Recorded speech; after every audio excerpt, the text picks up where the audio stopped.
Tampa Bay Lightning, New York Islanders. We've got your Game 4 summary coming up.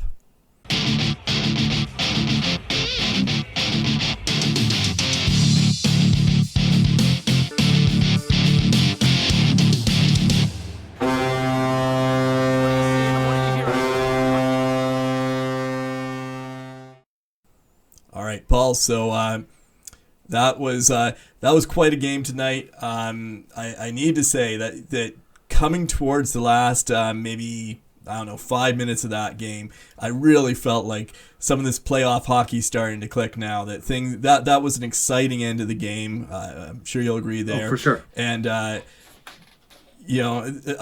think in some ways the most exciting goal of the game was the goal that wasn't, the save that happened right at the end. Ryan Pulock just cutting across, saving the day. I think it was like 1 second left on the clock on the McDonough turnaround shot there. Does it get any more exciting? Well, absolutely. The funny thing about it is Ryan Pulock isn't known for his defensive game. He's always had a bit of an upside in his offensive side, but not so much on the defensive side. But, Barry Trotz and Lou Lamoriello, they put their system in, and that's why the Islanders are where they're at. Looks good. Yep. The coming on the heels of last night's win, Montreal winning, and now the Islanders winning, I don't know about you, but I'm having some flashbacks to the late 70s, early 80s, the days when it was the Canadians and the Islanders were the two teams, and from the one generation, from the Canadians, 4 cups in a row handed over to the Islanders' throat, 4 cups in a row, and this is taking me back here, a little nostalgia here. Right, and I think I find it exciting. It's nice to see some teams that weren't on top that are actually going to be there potentially in the final. Now, they're completely different teams than they were in the 80s, obviously. They were both high-flying, high-scoring teams, and these are more bang and crash and get there through group will. But let's be honest. What do you think the NHL thinks of this with potentially Montreal and the New York Islanders of all places? How do you market that as your Stanley Cup final? It'll be interesting. Hopefully that's what it happens, though. I'm hopeful. This is one of these ones where it's kind of the hockey traditionalists against the maybe some of the league marketers, right? Yes. So Steven Stamkos, only 12 minutes on the ice tonight. Any suspicions there? Any thoughts why he's getting so little time tonight? I don't know. Maybe he's injured again. He's always injured, so maybe that's kind of been the hallmark of his career. Exceptional talent. He isn't much of a playoff guy anyway. Maybe John Cooper is sitting him for a reason. Maybe he's injured. I tend to watch the games with the sound off, so I don't know. I don't know what the deal is with Stammer. He certainly isn't as big a factor as, say, Kucherov or Braden Point or Victor Hedman or those guys for sure. Pulling a little Steve Dangle watching the game with the sound off? We can only dream to be Steve Dangle, old buddy. There you go. So, I mean, if in fact Stamkos is, if he is injured and if he is going to have lower play time, what does that say about the Lightning's chance of, getting the momentum back in their direction? Can they do it without him? Absolutely they can. They did it last year. He came for the one game and he had that goal, and then he was done again. So I don't know. I don't think Steven Stamkos has ever been a major factor come playoff time. So I think Kucherov, certainly the thing that, what about, was Kucherov hurt tonight out of that cheap shot from Cal Clutterbuck? Now, I was listening to the commentators on Sportsnet tonight, and I was listening to them make excuses for, that's gamesmanship, and maybe it was a little bit of a headshot, maybe it was a little bit late. It was out and out dirty. It's not right. There's no place for that in the game. I'm sick of them hitting each other in the head. It shortens these guys' careers, and it's going to lead to problems later in life. Again, I keep saying this over and over, but CTE is such a big deal, and we're just accepting this as that old-time hockey narrative that has persisted in the game for so long. It needs to change. The game is built around speed and skill now. We don't need guys doing that anymore. If you want to watch one of the best tournaments in the world, watch the World Juniors. If they even come close to hitting somebody in the head, they're gone. The same should happen in the NHL.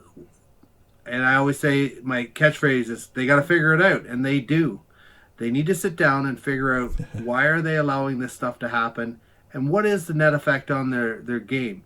If you have arguably the best player in the game right now, Nikita Kucherov, goes down because some mutt like Cal Clutterbuck hits him, how do you justify that? Is Cal Clutterbuck putting them in the seats? Maybe if the Islanders win the cup, but on a night-to-night basis, I want to see Nikita Kucherov. I don't want to see Cal Clutterbuck. Yeah, fair enough. And even flipping it around and looking at the rest of the Islanders lineup, I mean, how many people are coming for Matthew Barzal rather than Cal Clutterbuck as well? Exactly. Right? I mean, it's not Clutterbuck that's doing it, and that's carrying the day in terms of what the fans are there to see. Right. And save for maybe a few fans that are in there for the hits. Yeah, there's certainly going to be that fraction that's there, but I think more people enjoy watching the game for the skill now. Bang and smash, sure, it gets people interested in the game to start with, but it doesn't keep them. Yeah, and the fact is, it's the exciting thing about hockey is that it is so fast moving, and it is just that fast moving skill of the game that then that has appeal, and that does sell the game. And no, I agree completely, and certainly it did. Now, did you see for the remainder of the game whether did Kucherov's time get diminished at all? I don't know, to be honest with you. I was just kind of watching the big picture, and I didn't see it. He did 20. Sorry, say again? Yeah, he had 21 and a half minutes overall. I don't think it affected him, but it's one of those things that could affect him. I read a tweet last week, I think it was Tyler Seguin said it, that hockey players take 17% more impact than the average football hit. And obviously that's a function of, mass and velocity coming together.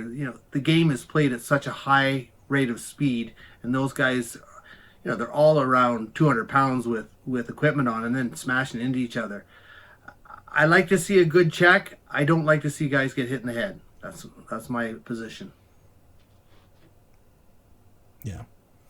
Yeah, and when you talk about mass times velocity, I mean that's the thing. You're quite right comparing it to football. Obviously, you've got players on skates that are traveling at 3 times the speed as what you're going to be able to build up on the football pitch. So, yeah.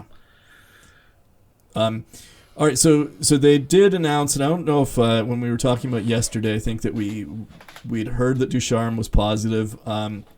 Was going to be isolated, so I did read today it's 14 days he's going to be out for, logically, because that's the period. You and I talked about a little bit more after our broadcast last night too, and the NHL really could have a significant problem if they're in a place like supposing 5 or 6 players on one team. Obviously in this case the Canadians, after exposure to their coach, because the coaches have been they're very casual about their masks.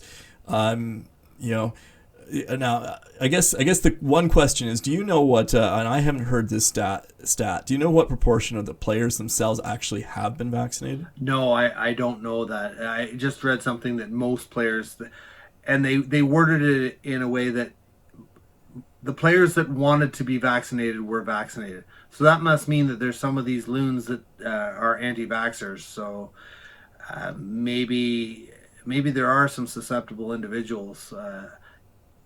Again, they're young and relatively healthy, so they're more than likely going to get over it. But why you would risk it, I don't know. But we're getting into the greater good argument with COVID, and that's not what this video is about.